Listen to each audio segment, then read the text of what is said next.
let's go ahead and dig into our spelling patterns. So I promised you today that I was going to dig into more complex spelling patterns.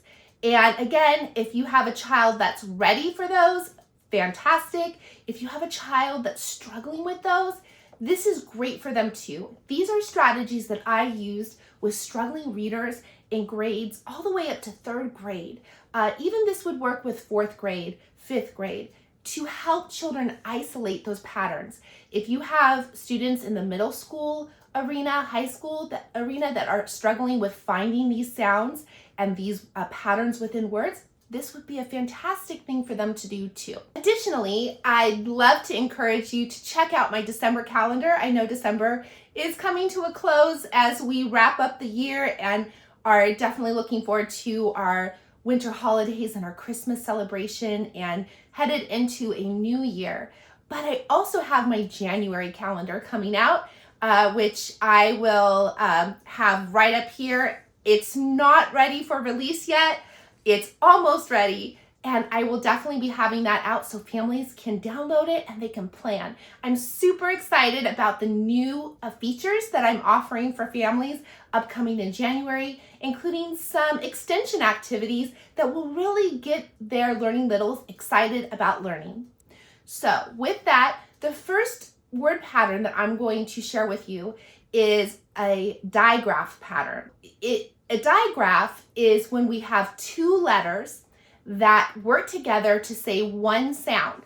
They no longer say their individual sound, but when they are together, they say a whole new sound. So for instance, in our example word today, we're going to use the digraph SH. And we know that when we have an SH together, the SH says sh. With that, my sample word today is shed.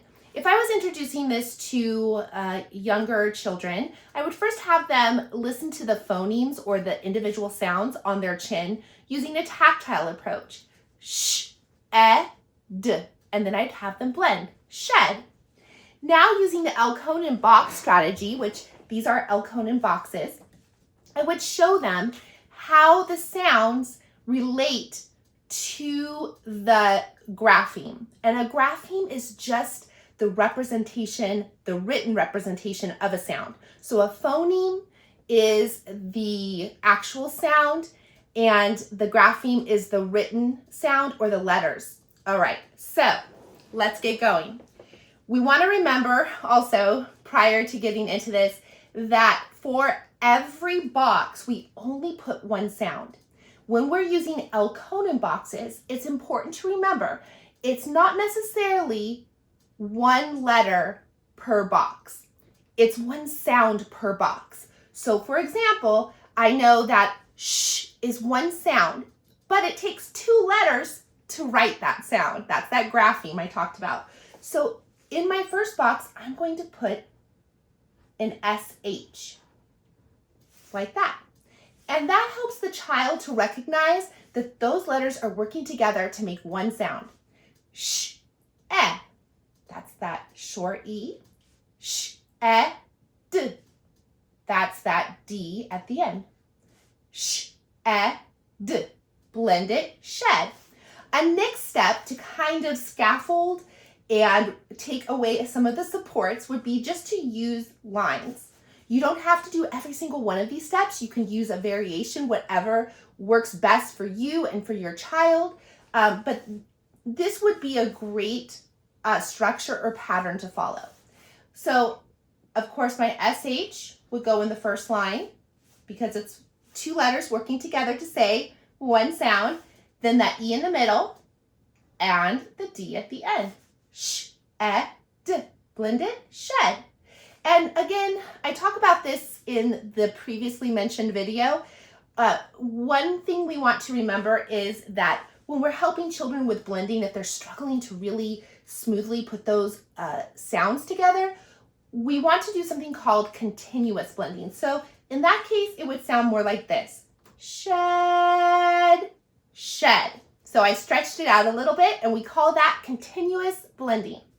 Next, I'm going to use dots. That's again, taking a little bit of the supports away, but still helping them to see how those letters line up and that there's only 3 sounds. Sh, d, blended, shed. And again, if they're having trouble blending, really go back to that continual or continuous blending. And then, of course, at the end, I have the word here. And one great strategy for children who have had a hard time finding those patterns when they're writing or reading is to give them the word and allow them to find the patterns in it. So I would take a different color marker, put that one down, take out my nice pink marker, and I'm going to go ahead and circle the individual phonemes, not the graphemes, not the written letters.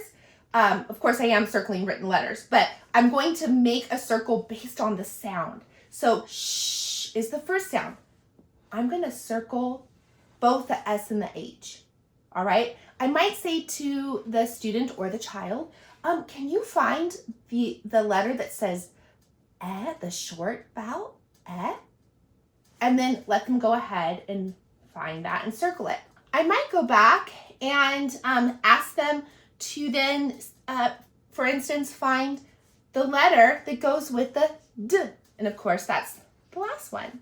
Sh, d, shed. So that's a great way to work on more complex patterns.